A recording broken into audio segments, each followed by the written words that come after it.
News. रात के ठीक 1 बजे तेज बारिश और कड़कड़ाती बिजली में अपने घर की बालकनी में खड़ी सुमन खोई खोई कुछ सोच रही थी। अंदर आ जाओ ना। उसके घर के अंदर से आवाज आती है।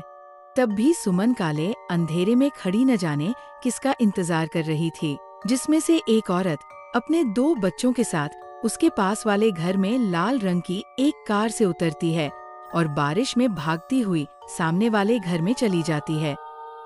हेलो, कौन? मेरा कुछ सामान तुम्हारे पास है, लौटाओगी नहीं? आपका क्या सामान? कौन है आप? और मैं तो इस घर में कुछ सेकंड्स पहले ही आई हूँ। आपको यहाँ का नंबर कैसे पता चला? मम्मी, हो सकता है कि जो फैमिली यहाँ पहले रहती हो, ये कॉल उनके लिए हो।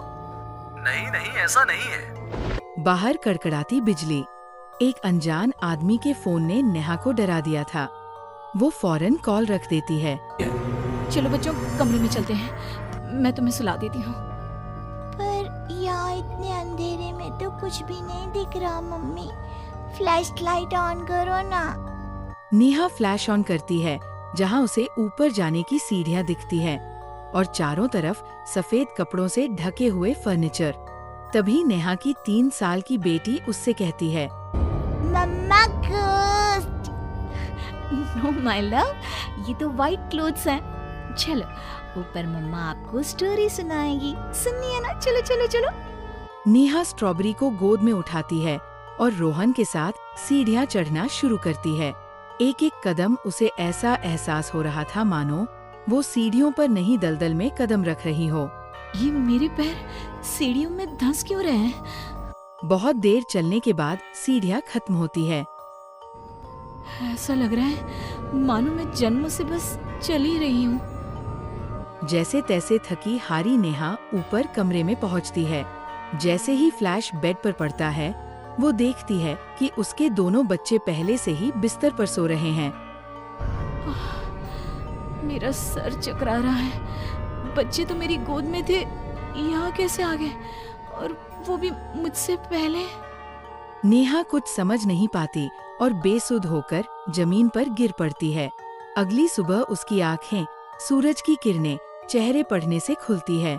नेहा बालकनी में जाती है, जहाँ उसे सुमन अपने बालकनी में खड़ी दिखती है। ऐसा लग रहा था मानो सुमन रात भर से वही खड़ी थी। सुमन नेहा को मुस्कुराकर देखती है। हेलो, मैं यहाँ कल ही शिफ्ट हुई हूँ। मेरे हस्बैंड का यहाँ ट्रांसफर हुआ है। आसपास कहीं घर ही नहीं मिला, तब 40 किलोमीटर दूर यहाँ ये घर मिला। आप यहाँ पर कब से हैं? पता नहीं, सालों हो गए, यहाँ कोई आया ही नहीं। पर अब तुम आई हो तो राहत सी लगी। आओ ना घर पर। हाँ हाँ, क्यों नहीं, मुझे भी कंपनी मिल जाएगी। वैसे कल रात ना यहाँ कुछ अजीब महसूस किया मैंने। मैं आकर बताती हूँ। नेहा सुमन से मिलने उसके घर जाती है और पिछली रात हुए इंसिडेंट के बारे में उसको बताती है। ये तो कुछ भी नहीं है नेहा। ऐसे तो कई इंसिडेंट्स मेरी एक फ्रेंड के साथ भी हुए हैं और रोज होते ही हैं। सुमन अपनी कार में बैठी अपने नए ठिकाने की ओर बढ़ रही थी। जंगल के बीच से गुजरती वो खुद से कहती है, ये सिविल इंजीनियर्स की लाइफ ना बड़ी मुश्किल है। कहाँ जंगल झाड़ी में रहना पड़ेगा। कार एक घर के पास रुकती है। लीजिए मैडम, हम आ गए। आपको कुछ जरूरत हो तो मुझे कॉल कीजिएगा, मैं ये बगल वाले घर में ही हूँ। सुमन घर के अंदर जाती है। डाइनिंग टेबल पर पहले ही खाना रखा हुआ था। पानी का ग्लास भी टीवी ऑन ही था। ऐसा लग रहा था मानो अभी अभी यहाँ कोई खाया है। चलो, कंपनी अच्छी है, सब अरेंजमेंट्स मेरे आने के पहले ही कर रखे हैं। सुमन खाने की टेबल पर बैठती है, जहाँ 5 लोगों का खाना परोसा हुआ था। ये 5 प्लेट किसके लिए सर्व कर दिया? हाथ है। सुमन अपनी प्लेट से खाना शुरू करती है और उसी वक्त बाकी 4 प्लेट से भी खाना गायब होने लगता है। प्रमिल, कहाँ हो तुम प्रमिल? सुमन भागती हुई अपने ड्राइवर के घर पर जाती है। सुमन क्या देखती है कि प्रमिल जमीन पर गिरा हुआ है। फर्श पर हर तरफ खून ही खून। प्रमिल के मुंह से भी खून आ रहा था। वो कराहता हुआ कहता है, मैम, यहाँ रूहें रहती हैं, ये आपको भी नहीं छोड़ेंगी।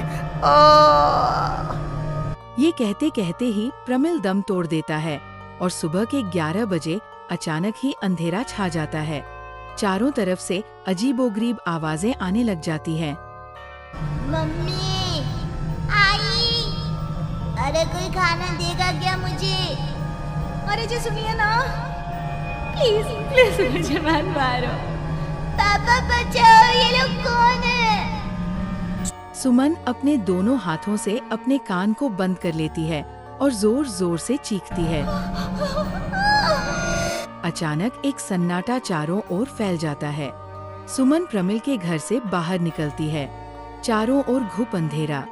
वो भी कुछ देख नहीं पाती और वापस अपने घर की ओर लौट आती है। इससे अच्छी तो मौत होती, ये मैं कहाँ फंस गई। मम्मा गोदी। अरे सुमन, क्या मरने वरने की बात करती रहती हो? जाओ मेरे लिए चाय बनाओ। ये कौन बोल रहा है? तभी अचानक से घर की लाइट्स ऑन हो जाती है। सुमन देखती है कि वो किचन में है। उसके ठीक बगल में एक औरत, जिसके बाल उसके चेहरे की ओर थे, गैस के फ्लेम में अपने दोनों हाथों को पका रही थी। तुम कौन हो? कौन हो तुम? और यहाँ क्या कर रही हो? इनको बहुत पसंद है मेरे हाथों का खाना, तो मैं भी चखवा दूं क्या? कर्कश आवाज में ये कहती हुई वो औरत झट से सुमन के हाथों को आग में डाल देती है। सुमन चीखती रहती है पर वो औरत उसके हाथों को नहीं छोड़ती। तुम्हारे पेट में एक बच्चा है ना, सुन लिया मैंने। और औरत ये कहती सुमन के पेट पर हाथ फेरने लग जाती है और उसके पेट में हाथ डालकर मांस का टुकड़ा बाहर निकालकर खा लेती है। मेरा बच्चा।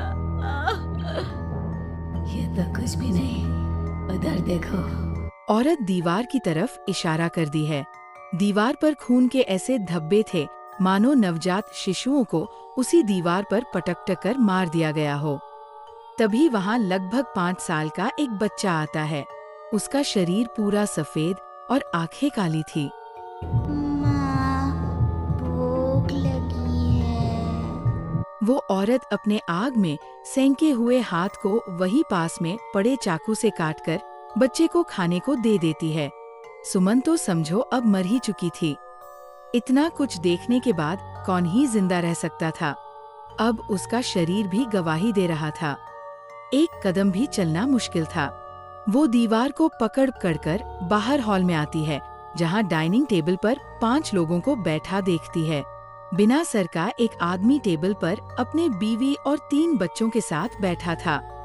सभी सुमन की ओर देखते हैं। मम्मी, तुम मेरी मम्मी बनोगी। यहाँ हमारी जैसे बहुत से लोग रहते हैं, बहुत सारे। फिर उस लड़की का क्या हुआ? वो अब जिंदा है?